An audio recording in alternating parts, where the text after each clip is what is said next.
أعوذ بالله من الشيطان اللعين الرجيم بسم الله الرحمن الرحيم الحمد لله رب العالمين وصلى الله على سيدنا محمد وآله الطيبين الطاهرين اللهم صل على محمد وآل محمد وعجل فرجهم. Assalamu alaikum wa rahmatullahi wa barakatuh. Alhamdulillah, we are at the fourth session, I think, fifth session or fourth session of weekly Quran Khani. And as a part of Quran Khani, we said we are having reflections. So today, inshallah, I'm just continuing with three major points. Number one is the continuation of importance of chapter Hamd. Number two would be the meaning of Hamd itself. And number three would be the meaning of the term Rabb. So the importance of chapter Hamd, we have said a lot before. Just to continue, that Suratul Hamd is having another uniqueness, and that uniqueness is that Suratul Hamd is the only surah which has been, as a surah, which has been revealed twice. One time it has been revealed in Makkah, and the second time it has been revealed in Medina. And basically, there is a dispute amongst the scholars as well, whether it's a Makki or Madani surah. So some of the scholars are saying it's Makki, some others are saying it's Madani, and the dispute is based on the same reason. Because the ones who are referring to the revelation in Medina saying Madani, those are only looking at one riwayah, whereas there is another riwayah which says it is also Makki as well. This concept that Surah Al-Hamd was revealed twice is telling us the importance both on the side of revelation, that it has been revealed twice. No other surah from amongst 114 was revealed twice. On the other side, it tells us the importance of the content itself, because there was a reason why some of the surahs were revealed in Makkah and why the surahs were revealed in Medina. Surahs in Makkah were revealed, the ones were revealed in Makkah which were related to the foundations of religion, like the aqaid, the belief system of Islam. Those were related to the foundations. So since the foundations haven't been built yet, that is why Allah used to reveal the surahs over there in Makkah. So whenever you are referring to the surahs of Makkah, you will see the discussions are related to the foundations of Islam, like what is the Tawheed, what is the Nubuwwat, what is the Imamat. These are the ones which are revealing in Makkah.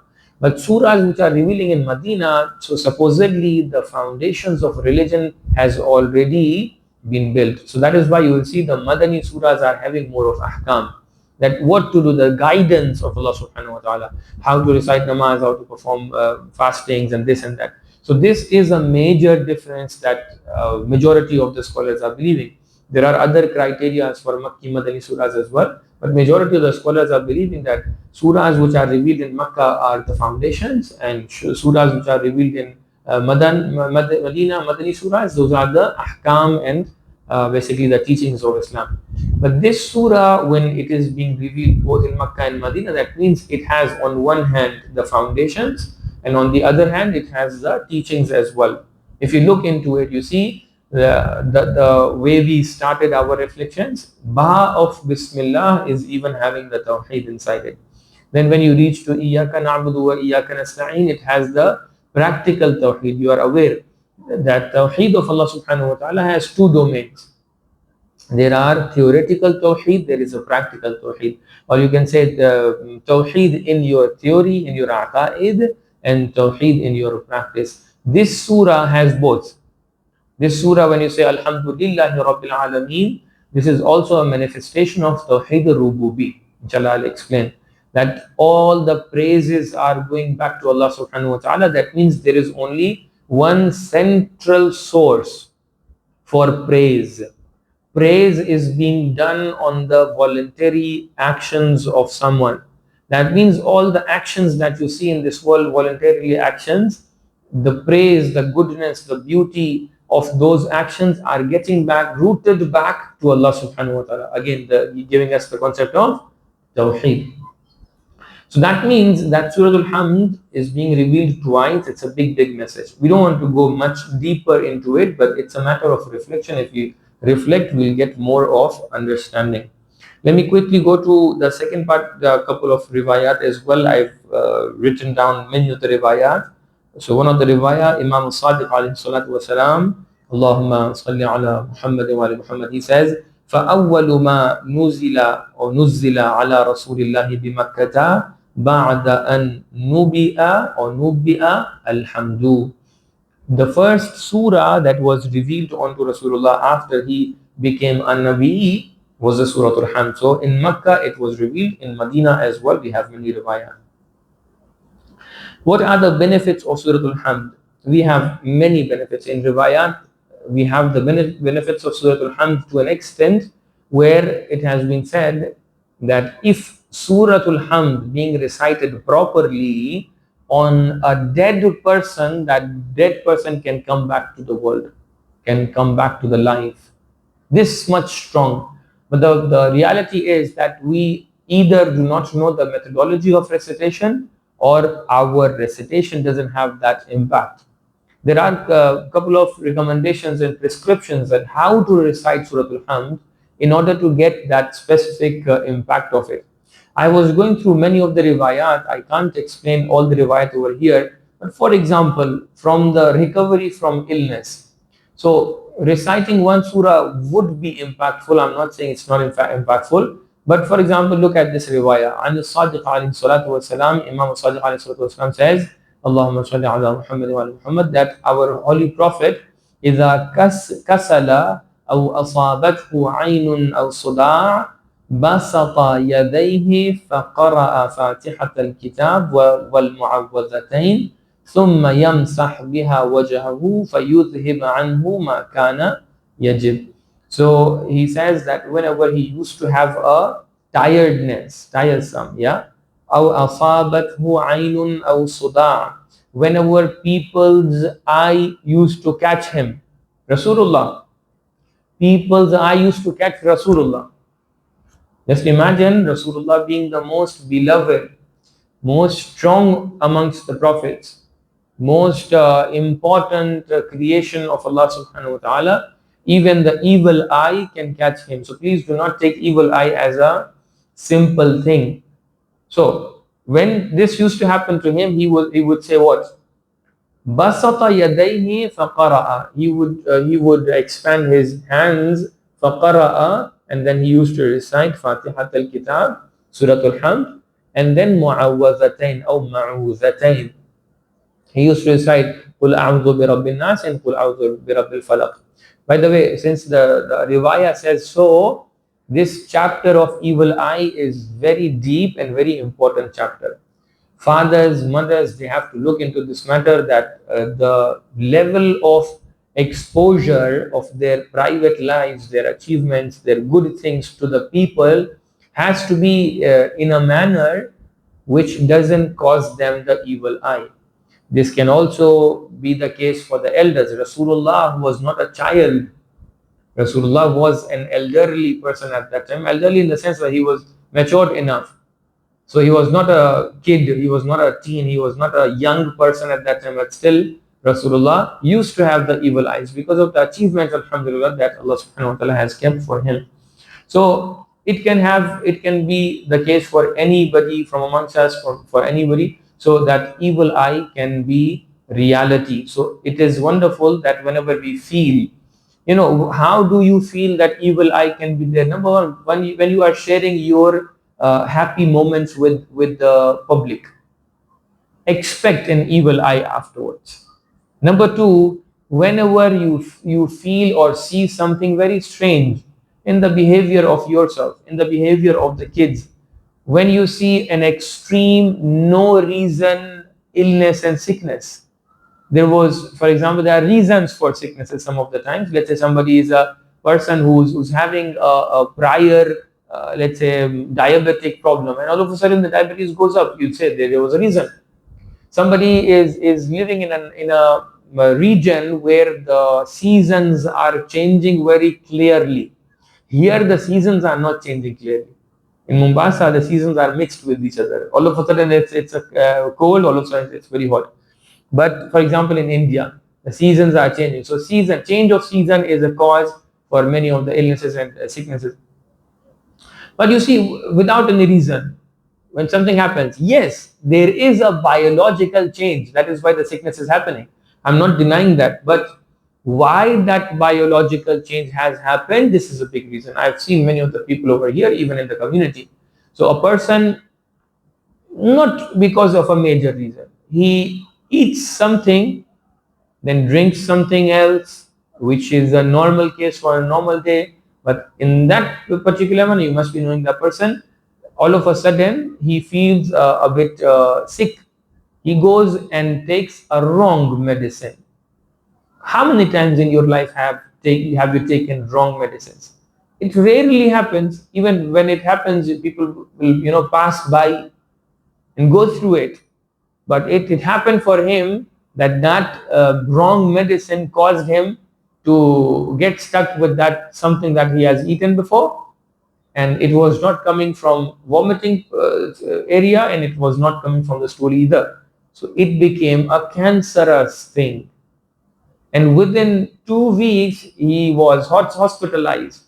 Then he went through chemotherapy, he went through many other surgeries. This thing has no explanation, by the way. A person who's not very old, who's relatively young, who's very much active, strong in appearance, and I'm not sure what exactly the reason could be, because relatively his health was not giving that indication that he can get a cancer all of a sudden. This most probably is a result of an evil eye. I'm not saying that this person is like this, but I'm saying that such cases are evil eye results, So please, when Rasulullah can be a subject of evil eye, we are not exceptions. ثم يمسح بها وجهه. Then Rasulullah used to recite Surah Al-Hamd 2 times mu'awwadhatain, like قُلْ أَعُوذُ بِرَبِّ النَّاسِ قُلْ أَعُوذُ بِرَبِّ الْفَلَقِ. And he used to wipe the hands on his face, and then فَيُذْهِبْ بِهِ. By this thing, Rasulullah used to remove whatever impact was there of evil eye. In any case, Surah Al-Hamd is something which can easily remove your evil eye with this methodology. There were a couple of other riwayat that I've seen today, that how many times, like 1,000 times recite Surah Al-Hamd, and then 400 times this and that dua, etc. Since we are, communally, we are tired people when it comes to the number of recitations, and even and including myself as well.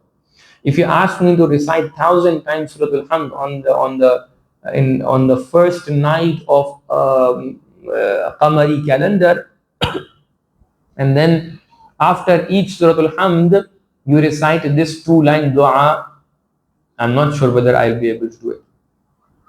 But these things, then I have no right to object either. If something is happening and there was a prescription, doctor has said this is the medicine, now I am not ready to take the medicine, so tomorrow I don't have any justification to say that our deen is not doing anything. Have you done something, for example, about namaz-e-shab? Imam says, I'm guaranteeing a person who's reciting namaz-e-shab, I'm guaranteeing his rizq. If Imam is guaranteeing the rizq of mine, if I'm reciting namaz-e-shab, rizq, anything, a good life, a good career in academics, because youngsters are sitting over there, I'm telling for them as well. You're looking for a good career, you're looking for a good placement, good job, good business, I don't know, good career, good family life, good social life. These are all rizq. If I'm not getting it, on the other hand, I'm not reciting the namaz-e-shab, so I shouldn't be blaming anyone else. I shouldn't. Allah subhanahu wa ta'ala should be the last person to blame, because he had given me the prescription. I was tired, I was not capable, I was not putting any determination for this, so it is my mistake then. So I have to accept and be brave enough to say, okay, it was my mistake, the prescription was there. Likewise for Surah Al-Hamd. Inshallah, I'm keeping the meaning of Hamd and the meaning of Rabb for next week. May Allah give us tawfiq to understand this surah much more. Truly, Surah Al-Hamd is a surah which is way deeper. Otherwise, the surah which becomes a part of our life, literally life, You can go and recite Surah Al-Fil once in a lifetime. Nobody, even Munkir and Nakir, will not ask you, have you recited Surah Al-Fil? Have you recited Surah Al-Baqarah? There can be a person, Muslim person, who hasn't recited Surah Al-Fil ever in his life. Is there any sin? No, not at all. You can live your whole life without reciting Surah Al-Baqarah. Any sin, Munkir and Nakir cannot block you, because there was no wujub for it. But Surah Al-Hamd, you cannot go through the filtrations unless you have gone through this surah. So there must be something in this surah. That is why it has become a part of our religious life. May Allah give us tawfiq to have this surah every time in our practices and our theory as well. Very quickly, we were talking about the letter by letter Tajweed rules. So we talked about ba, we talked about sin, we talked about mim. Today I want to talk about lam, Bismillah. Though in between we have hamza as well. Inshallah, I'll cover when the hamza is being pronounced. Over here, Ali Hussain, hamza is not being pronounced. Which hamza is there? In the beginning of Allah, there is a name for this hamza. Do you remember? Hamzatul wasl. Hamzatul wasl. Inshallah, we'll talk about it later on, because as you can see, after mim, we are pronouncing lam. If we would pronounce alif, I would have covered alif or hamza as well. So Bismillah. So today lam has very simple ruling. Only with regards to the word of Allah, we are having different ruling of lam. Otherwise, all lams are having only one rule, and that is to pronounce the lam in a very light manner. So la would be the easiest way to pronounce the lam. With regards to the word of Allah subhanahu wa ta'ala, we have two rulings. It's either tarqiq or tafkhim. Tafkhim means to make the lam in a heavy manner, bold manner. What is the heavy pronunciation? It happens whenever there is a fatha or dhamma before the lam. So when you say Allah, so lam will become la, la. See, the way of opening your mouth would define how you're pronouncing. When I'm pronouncing something light, I'm opening my mouth in the sides direction. See, la. Say la like this. Thank you. And then when I'm saying Allah, say la, Allah. See, Allah will become wrong. Allah. Okay? It's like it's an easy way to understand. When you're opening your mouth in an O shape, it will become the heavy pronunciation. Allah. So when I'm saying Allah, when there is a fatha before it, Allah. When there is a dhamma before it, Allah. So let me just give you some examples. For example, Inna Allah, heavy. Ya'lamullah. Do not make it a very extra or abnormal type of pronunciation. It has to be in a normal way. It shouldn't be very, very heavy pronunciation. Allah will become something else. But it is like in a relatively heavy Allah. See, Allah. The more we practice, we'll come to a point where we know how to pronounce it in a correct manner. Allah. Ya'lamullah. So see, Ya'lamullah is a good example for both of the lams. La is the light pronunciation, tarqiq one, and Allah is the heavy one. So Ya'lamullah. This is the correct pronunciation. Yadullah, heavy pronunciation. Now I'm giving you some examples where the lams is happening with kasra. Allah is coming after a kasra. Like I said, here I have to make it light. So for example, Bismillah. So over here, Allah, the word Allah doesn't come heavy. Illa, simple, light, illa. But over there was Allah. Illa. Inna Allaha Bismillahi. Bismillah. Are you saying? Bismillah. Inna Allah. Ahsan. Now last example I would say, because I said lam in other than the word of Allah is being pronounced in a light manner. So I'm giving you one example which will give you a very good understanding. That is khalaqa. Why that is good example? Because both kha and qa are the heavy letters. But in between there is lam. So you need to go like this. Kha, la, qa. Khalaqa. Khalaqa. Say khalaqa. Haidar. Khalaqa.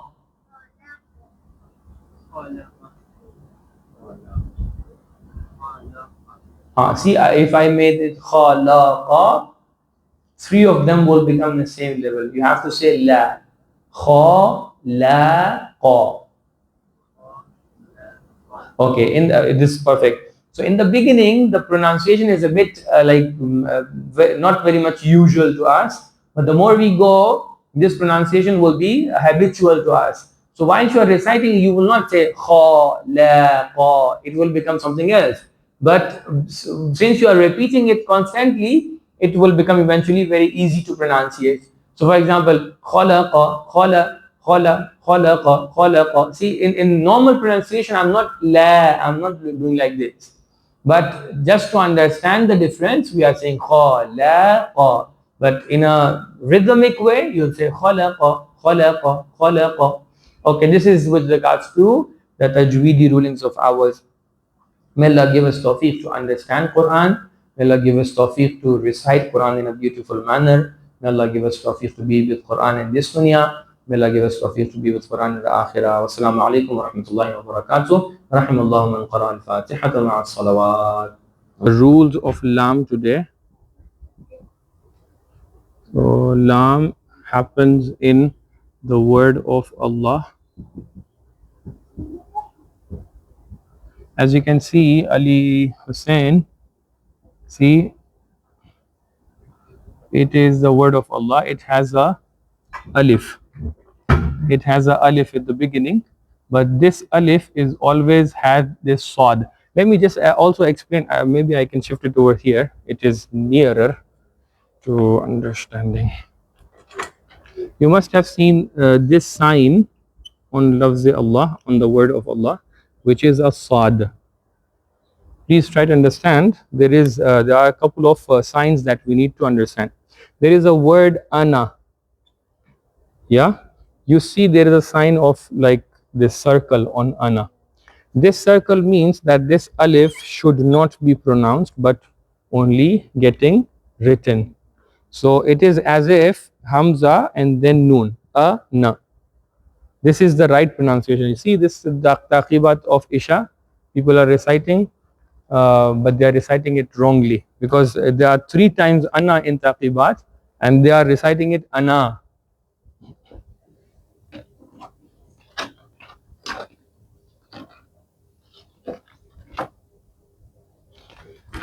See, we have 3 times ana over here, ana. Have you started? Okay. So as you can see, we start over here until وَقَدْ عَلِمْتُ أَنَّ عِلْمَهُ عِنْدَكَ وَأَسْبَابُ بِيَدِكَ وَأَنْتَ الَّذِي تَقْسِمُ برزقك لي واسعة تعلم من تقدر في رزقه فإنك غني عن عذابي وأنا. People are saying وأنا فقير. وأنا is wrong. وأنا. Pronounce this. Listen. أنا. Pronounce. أنا. So it's not أنا. It will be written like this. It will be pronounced like this. So over here, when I come, I'll recite like this. فَإِنَّكَ غَنِيٌّ عَنْ عَذَابِي وَأَنَا فَقِيرٌ وَأَنَا فَقِيرٌ إِلَى رَحْمَتِكَ فَصَلِّ عَلَى مُحَمَّدٍ وَآلِهِ وَجُدْ عَلَى عَبْدِكَ بِفَضْلِكَ إِنَّكَ ذُو فَضْلٍ عَظِيمٍ. We had 1 to ana before as well, I remember. قَلْبِي فَأَجُولُ فِي طَلَبِ الْفَأَنَا. فأنا فيما wrong. فأنا فيما أنا طالب. See 3 أنا. أنا. فأنا فيما أنا طالب. فأنا فيما أنا طالب. This is the right pronunciation. In any case, The point was that there are things which are which are written but not pronounced.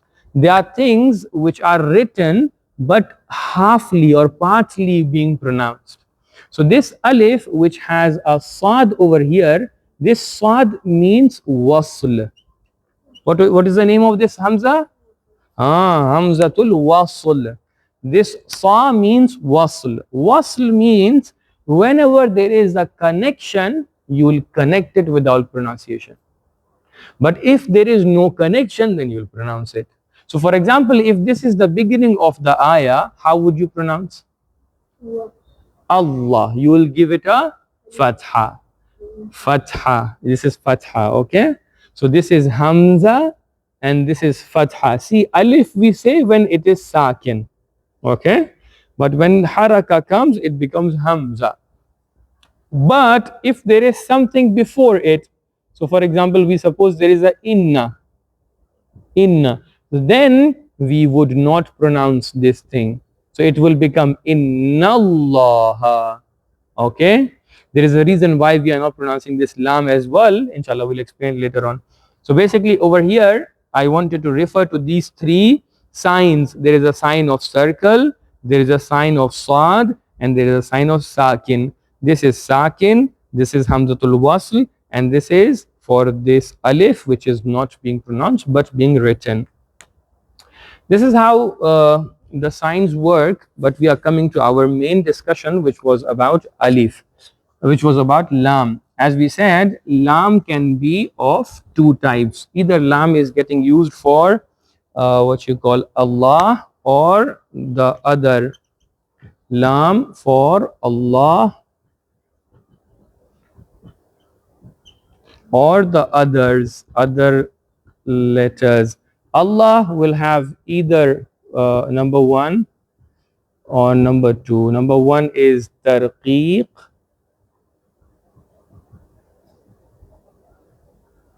Number two will be tafkhim. Ali Hussain, tell me what is tafkhim, what is tarqiq? Tarqiq means रकीक. Urdu में हम लोग इस्तेमाल करते थे रकीक का word. रकीक का मतलब जो बहुत ही पतली चीज़ होती है, जो बहुत ही डाइल्यूटेड होती है, बहुत ही नाजुक होती है. तो तरकीक का मतलब किसी चीज़ को पतला बनाकर पेश करना. तो जब हम लोग अल्लाह के वर्ड को पतला बनाएंगे तो उसको हम लोग तरकीक कहेंगे. मिसाल क्या हो जाएगी? बिस्मिल्लाह. So since there is a kasra under mim and then it is connecting to Allah, it will become tarqiq. Whenever the kasra is there, we are doing tarqiq. Where we are doing the tafkhim? When there is a dhamma or fatha. So inna allaha, noon has a fatha. When we write Allah after it, so it will become the example of fatha. Fatha is connecting to Allah, inna allaha. Ya'lamullahu, mim has a dhamma. So Allah is getting connected by a dhamma. Ya'lamullahu, again it will become a tafkhim, means a heavy pronunciation. All other letters are only tarqiq. That means to pronounce it lightly. So it will become la. The way I said, open your mouth on a sides. That will give us an understanding of tarqiq. This is how we are understanding the rulings related to lam. Inshallah, next we will come to, after lam we'll come to ha. Ha will be our next step, inshallah. Now let's go to practical recitation very quickly. We are still having 35 minutes to adhan. So alhamdulillah, there is good time. We can easily cover our inshallah recitations. Earlier, I think you keep the camera on one side and you also join us. Yeah, on one side in a way. Maybe you can keep it on behind of the participants. So I'm also being covered. The other people while they're reciting, they're also being covered. Will that work? Yeah, you keep on that. Huh? It will cover, no? Because voice is coming from my camera. So you keep it over there behind the person. You're okay? Okay. Okay, we had reached to, I think we have covered page number 3. Okay, so we are starting with page number 4 today. Page number 4 of Osman Taha. which is I think I would recommend if any of you can go for Usman Taha instead of Indo-Pak, wherever need be I can guide you, because Indo-Pak Qur'ans are lesser available now. Okay, so Al-Hussein, go and get white Qur'ans. See over there at the corner. Haider, go. Go, you also bring. Maybe 2-3 Quran bring, whoever can. Then we start. Yeah, very, very gently, please. Very gently. I think we don't have that many copies, so we have to keep some. 6 of them are the ladies. So whatever is available over here. So you can take this one if the size. Okay, I can give one kid this one. Come, you can take this one. And you can take that one. Over here.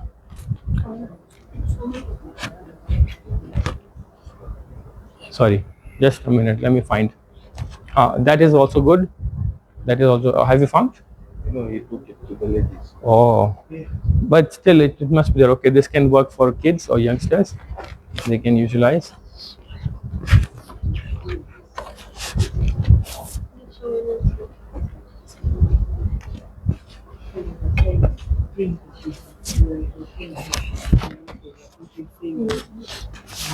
Okay, perfect. This much will work, inshallah. It's okay. It's okay. Come. So my point was that if we are having these Usman Taha Qurans, we can help each other to even get the knowledge of this as well. It's okay. It's okay. Let us start. Mohammed, you take the small one, give the big one to any of the uncles. Altaf, you will be okay with that size? Yeah, I can try. Okay, Bismillah. So now we are starting with this Usman Taha Quran. We are starting page number 4. So who's volunteering today to start the recitation? The ayah number will be ayah number 17 of Baqarah. مثلهم كمثل الذي. Okay, let me just make you remember the previous rulings. So what we are looking at because we want to grow whilst having the previous rulings as well. So first of all, the Arabic accent was our first discussion. A-I-U. That is something that we are focusing on. Then we said it is the rulings of Ba. Then comes the ruling of Sin. And number 4 is the rulings of Mim. Okay, so rulings of Mim, like Mim, wherever there is a Ikhfa, wherever there is a Iqlab or Idgham. So Bismillah, you can start, but try to implement those 4 as much as possible. Bismillah. أعوذ بالله من الشيطان الرجيم بسم الله الرحمن الرحيم مثلهم كمثل الذي استوقد نارا فلما أضاءت ما حوله وذهب الله بنورهم وتركهم في ظلمات لا يبصرون. Okay, so here I want to stop for a moment. So as we talked about the signs today, we talked about Sa, we talked about the circle, we talked about Sakin. Now we are talking about that small vowel. Normally vowel, whenever it comes, we are having a normal pronunciation, but some of the times you see between the 2 words there is a small vowel. So that vowel is not being pronounced as such. It is only a sign to add a bit of the sound of U to the recitation. So it will become حوله ذهب الله حوله ذهب الله. So that vowel will not be pronounced. How would you understand that this wow is not being pronounced or being pronounced? As like kids, how would they understand? Because that wow doesn't have any harakat. It is like very simple. Number two, it has a very smaller size. Compared to the normal wow, it is very small. Some of the times in Usman Taha, when the letter doesn't have any haraka, fatha, dhamma, kasra, or sukoon, that would also mean that the thing is sakin. Can you find any of the letters where the haraka is not there and it means that it is sakin in the same page? Can anyone find? Muhammad Haidar, can you find a letter which doesn't have any haraka but it means that it's a sakin? Can anyone else find? Yes? Where? Okay, Muhammad Haidar found. So see, ayah number 23, beginning of ayah number 23, the noon doesn't have any haraka. Even the sakin is not there.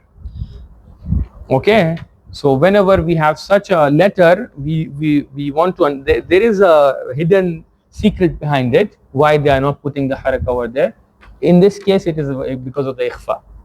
But the point is the youngsters, how they would understand, and even the people who are not very much aware of Usman Taha writing calligraphy, they would understand that, okay, if the haraka is not there, I would treat it as a sakin. Ayah number 23, beginning of the ayah, it says, وَإِن كُنْتُمْ, and if you pay attention, even noon doesn't have the haraka. Your Indo-Pak has? Yeah. Okay. So here comes a help for better tajweed. When you don't, so here don't get confused. If the haraka is not written, treat it as a sakin. But why the haraka is not there? Because it's a ikhfa. It's half sakin, it's half noon. Assalamu alaikum, assalamu alaikum. Bless us with your presence as well. It's a Qur'an Khani. Son. So, Amaran sir, I had a question. Yes, please. Like, okay, so I have always been reading from Indo-Pak. So today I saw this The thing difference that you mentioned. Okay. So if I'm reading now from Indo-Pak, so when I'm reciting wa in, so for example here, if I was using this Quran, the Indo-Pak, I would have recited wa in kuntum. So in this case, I'm using Indo-Pak. Do I need to, like, because there's no sign, so am I going to say wa in? So that's the point. Recitation should be the same. It is the same. How do you write the letters will help you to recite it better. If you go to Indo-Pak, since there is no indication whether it's ikhfa or not, there is a high chance that we can make mistake. Somebody can recite wa ina kuntum. It will be a mistake. But here in Usman Taha, they have made a, like there was a wisdom why they didn't write it, because they wanted to denote the idea of ikhfa. I'm coming back to your, I hope this is clear, but I will come to it afterwards as well. Okay, we are not covering all the signs of Usman Taha right now, but Ghulam Ali Bhai, that TQC, the transition from Indo-Pak to, these things are there? These are there, they have explained. So Ghulam Ali Bhai has done a training of transition from Indo-Pak to Usman Taha.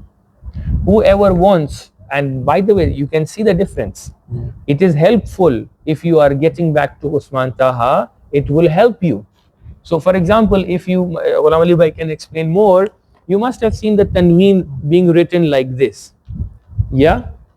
Tanween is being written like this, but you would see in the same page, can you find a tanween being written like this? Can you find being written separately? Okay, what is the reason why they have written the tanween separately? See, no, let's find the fathat of tanween. This is together. There's a kisra one I got, but it's, no, this is together. I'm looking for a separate one. Ghulam Ali Bhai, anyone? Okay, this one. This one is separate. Ayah number 22. Ma'aun. No, bina'aun. Bina'aun. Ayah number 22. Okay, 22 over here. Bina'aun. See the tanween on Hamza and over here 22. It is 22. tanween on Hamza? See the difference. So see, this is Hamza. In Indo-Pak it says bina'an, but in Usman Taha this is the same Hamza. They have written like this. Why they are written like this? Reason, it is getting idgham.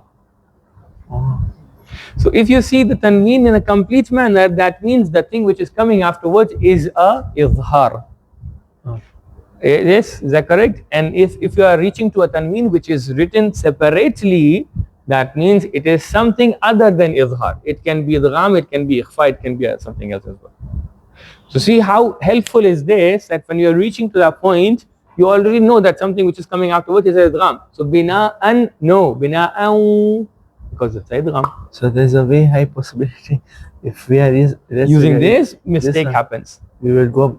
Yeah, but with this Usman Taha, if we understand these small points, it's like very high chance that we are not making those mistakes. So that's why recommended is that we transit to the Usman Taha. But I know it must be very difficult for the people, because truly in Indo-Pak the letters are very big letters. You know, you'll easily and clearly see it.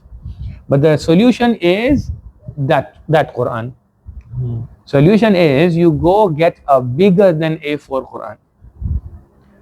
That one is very big. Yes, it's for sure bigger than A4, and there is a even bigger version. Muhammad Haider has a bigger than this Quran. If you see, it is at the end, it's the same thing. If you see, this is more compared to that, but this is quite big. This is bigger than this is the A4 size. If you see, this is bigger.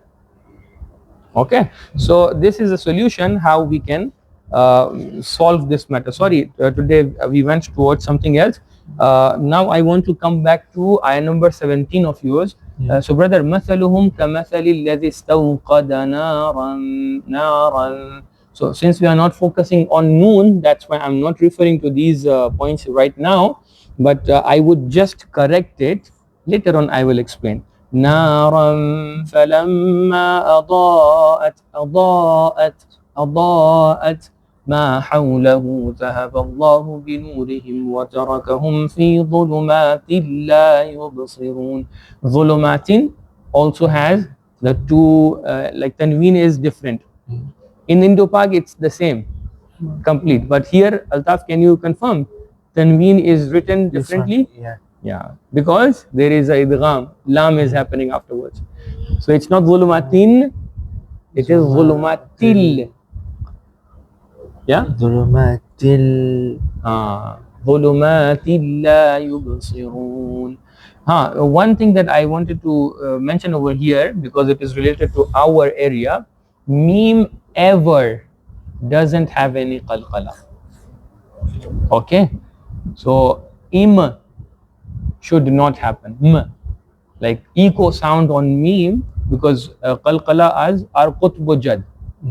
Yeah. So we don't have meme inside it. So meme doesn't have any qalqala. So at the beginning, mathaluhum, will become wrong. It has to be mathaluhum kamath. Okay, now very quickly to next person, please. You are. Bismillahirrahmanirrahim. Summun bukmun umyun fahum la yarji'un. Please stop over here. As you can see the difference between bukmun and umyun. Bukmun tanween is written like this, but umyun has been written like this. It's not a preference, it's a wisdom. Okay? Why the first is because a normal tanween, because the izhar is happening over there. See, it says bukmun umyun. No stretching, nothing as gunna. Bukmun umyun. But umyun has a gunna because afterwards it comes before fa. So it is umyun fahum la yarji'un. Yes, please continue. أو كصيب من السماء فيه ظلمات ورعد وبرق يجعلون. Okay, again برق برق يجعلون أصابعهم في آذانهم من الصواعق حذر الموت والله محيط بالكافرين. Thank you. Jazakallah. Ghulam Ali bhai.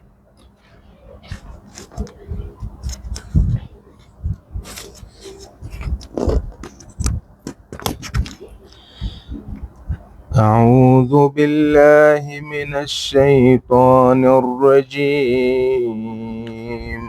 بسم الله الرحمن الرحيم. يكاد البرق يخطف أبصارهم كلما أضاء لهم مشوا فيه وإذا أظلم عليهم قاموا ولو شاء الله لذهب بسمعهم وأبصارهم. Okay, over here as you can see the examples of different lams are there. Walau sha'allahu. Allahu is there and then la dhahaba. So if you can see la dhahaba is a good example of all light pronunciation. La is light, the light, ha light, ba light. So all the four letters are opening your mouth in the sides direction. So la, ba, tha, ha. See, but Allah is opening your mouth as a O. Allah, ah. Okay, please continue. Please try to cover the Arabic accent as well. So we will say bisam'ihim wa absarihim. ولو شاء الله لذهب بسمعهم وأبصارهم إن الله على كل شيء قدير. Thank you. Jazakallah. So again, with regards to shay'in, the tanween, and qadir, the tanween. As you can see, here we don't have the idgham. But again, the tanween is separately written because of the ikhfa. Shay'in qadir. Again, the ra, if you connect it to the next ayah, it will become qadiruyya. So that's why it has already written in a separate manner. So anybody who connects the two ayah together, he knows that it has to has a ghunna. I think give to Ali Haidar first. Then we'll go to the youngsters. Youngsters, you recited last week first, yeah? That's why today elders, then the youngsters. Thank you. بسم الله الرحمن الرحيم. يا أيها الناس اعبدوا ربكم الذي خلقكم والذين من قبلكم لعلكم تتقون. So one point over here, some of the people, even in Surah Al-Hamd, غير المغضوب عليهم ولا الضالين. ولا الضالين. Can you pronounce it? ولا الضالين. ولا الضالين. ولا الضالين.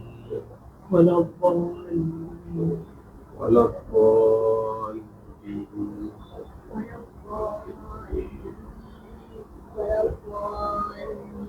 Thank you. Everyone pronounced in a very perfect manner, but sometimes when we are extra precautious, some of the people are saying lean, and an extra accentuation is there. I'm not sure why they are doing this, but it is a mistake. If I say wala lean, anything will be wrong. Like it's like it's a very clear. Yes, mud is there. You have to stretch it. Wala dallin.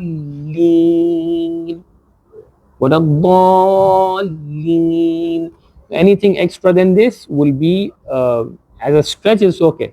But if you are making the lam heavy, lean will become wrong.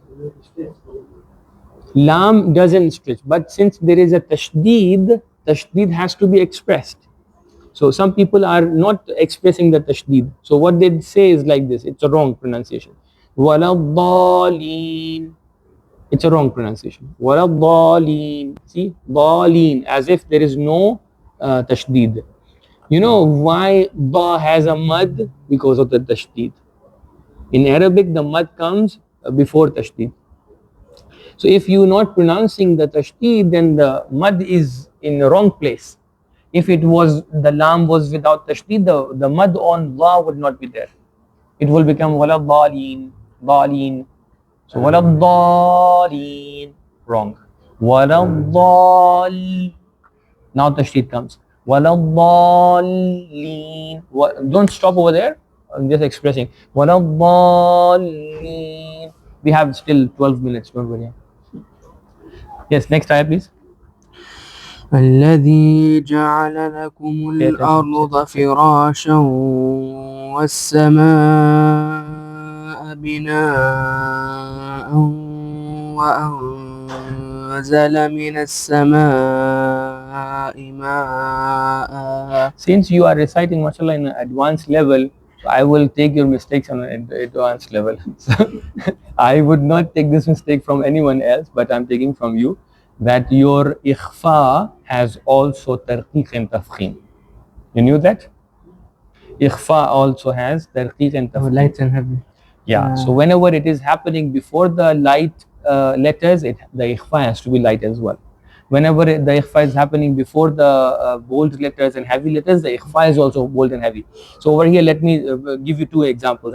So see, wrong example will be this. So which I were reciting? Alladhi ja'ala lakum, yeah. And you were saying wa anzala. It's a heavy ikhfa. Wrong, because the za is not heavy. So what has to happen? Even the ghunna has to be light. Wa an. See, and difference. Advanced level recitation, advanced level mistake. Bismillah. Anzala.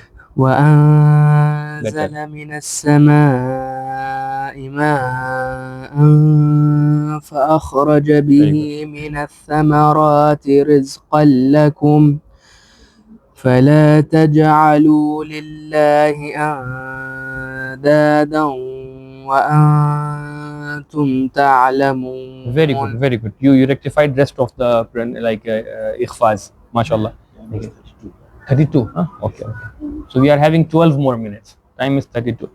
Okay, wonderful. Now we are having two kids. You're not okay. We are having two kids. Who goes first? Okay, I think we'll go alphabetically. So one name is Haidar, the other name is Ali, sir. Ali. Ali comes Ain, Ain comes afterwards, Haidar comes first. We are reciting Quran, Arabic. With that, Ain come first. Okay. Ali, Haidar. No, let's keep it back here. Okay, ayah number 23. You take it in your hands, it's fine. أعوذ بالله من الشيطان الرجيم. بسم الله الرحمن الرحيم.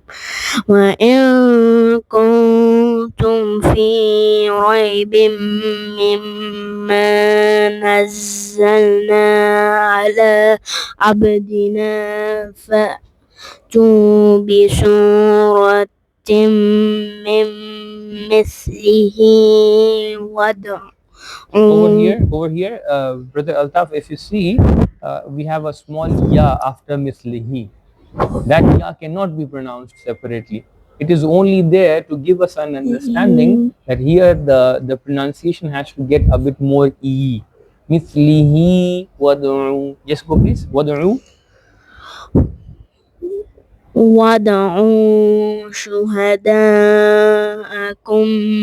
مِّن دُونِ اللَّهِ إِن كُنتُمْ صَادِقِينَ. So Ali Hazar, you will work with him on the ikhfa, light and heavy. So see over here, in kuntum, all are heavy, but it has to get separated. Heavy ikhfa and light ikhfa. it can easily be separated from each other. Okay, in kuntum sadiqin, you are done. Next, Muhammad Haidar, Bismillah. Wa illam, fa illam, ayah number 24, fa illam. A'udhu billah, then Bismillah. أعوذ بالله من الشيطان الرجيم بسم الله الرحمن الرحيم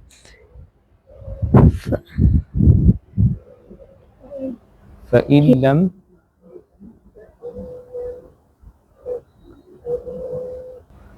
ولا ولن تفعلوا فاتقوا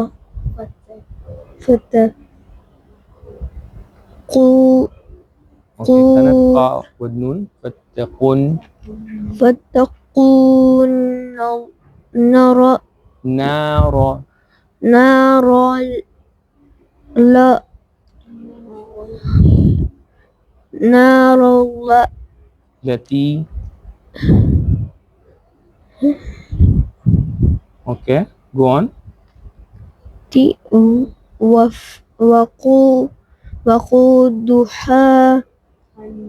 وقودها الناس والحجارة Okay, again, hijara, حجارة uiddat, عدت للكافرين bil kafirin. Okay, so we are reciting one ayah together, all of us, ayah number 25, to finish and conclude our discussion today. Ayah number 25, all of us together.